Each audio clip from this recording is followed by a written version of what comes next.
baik, selamat malam semuanya. Balik lagi bersama saya Jidan Syahrul. Pada pertemuan kali ini saya akan menjelaskan ulang tentang pembelajaran pada mata kuliah Teknik Reportase dan Investigasi Berita pada minggu kali ini, yang difokuskan pada pembedahan etika jurnalisme, data, dan investigasi dalam bingkai landasan hukum jurnalisme di Indonesia yang dipaparkan oleh kelompok 4. Oke, jadi laporan pada minggu kali ini membahas tentang pertama yang dibahas oleh kelompok 4 itu konteks hukum dan persepsi publik.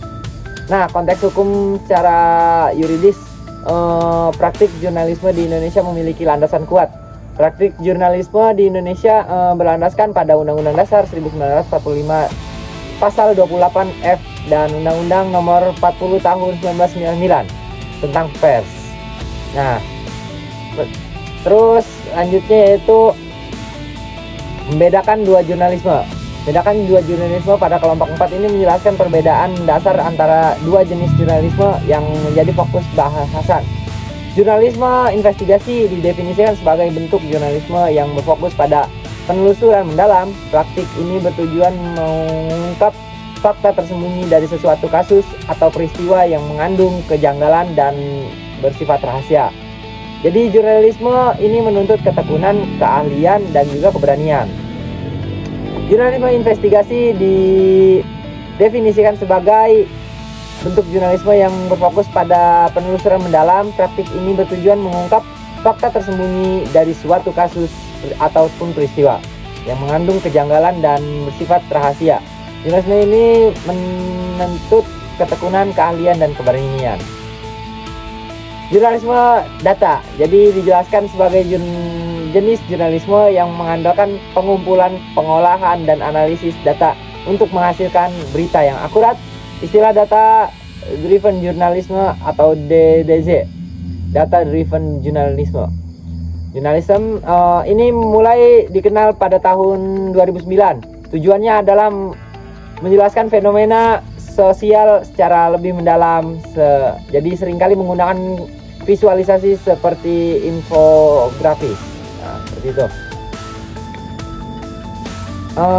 Selanjutnya yaitu perbedaan fokus etika. Meskipun sama-sama terikat etika, fokus keduanya berbeda. Jurnalisme data sangat menekankan etika dalam pengelolaan informasi, seperti kejujuran dalam mengolah data dan menyajikan data agar tidak menyesatkan, serta transparansi sumber data. Selanjutnya yaitu tabel perbandingan yang disajikan merinci aspek etikanya itu seperti transparansi sumber. Jurnalisme itu data wajib menjelaskan asal-usul dan metode pengumpulan. Jurnalisme investigasi fokus melindungi kerahasiaan sumber dan keamanan narasumber. Nah, itu yang dijelaskan oleh kelompok 4. Terus yang selanjutnya itu privasi. Privasi jurnalisme data itu wajib menjaga privasi individu dalam data pribadi yang dipubliskan. Jurnalisme investigasi wajib juga menyeimbangkan hak privasi individu dengan kepentingan publik untuk mengetahui kebenarannya. Terus selanjutnya yaitu tanggung jawab publik. Jurnalisme data bertujuan mendidik masyarakat melalui pemahaman berbasis data, sedangkan jurnalisme investigasi bertujuan sebagai alat kontrol sosial dengan mengungkap penyimpanan atau kejahatan. Oke, dalam aspek perlindungan hukum, paparan menegaskan bahwa Undang-Undang Nomor 40 Tahun 1999 tentang pers menjamin kebebasan pers. Pasal 8 Undang-Undang Pers menegaskan bahwa wartawan berhak mendapatkan perlindungan hukum selama menjalankan profesinya sesuai dengan kode etik jurnalistik. Nah, seperti itu. Perlindungan ini mencakup hal yang tidak hak embargo serta perlindungan keselamatan fisik dan juga psikologisnya. Namun, diakui bahwa jurnalis dalam praktiknya masih sering menghadapi ancaman ataupun kekerasan, terutama saat melaporkan kasus yang sensitif ya. Untuk pengawasan Dewan Pers memegang peran kunci pada kasus ini. Jadi sesuai pasal 15 ayat 21 Undang-Undang Pers, Dewan Pers itu bertugas mengawasi pelaksanaan kode etik jurnalistik dan menyelesaikan pengaduan masyarakat, penegakan hukum atas pelanggaran etika seperti membuka identitas korban, dilakukan dengan pendekatan keadilan restoratif, dan juga misalnya sanksi serupa sanksinya berupa permintaan maaf ataupun penghapusan berita tersebut. Nah, seperti itu.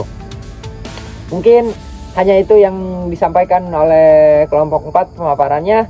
Kurang lebihnya mungkin cukup sekian dari saya.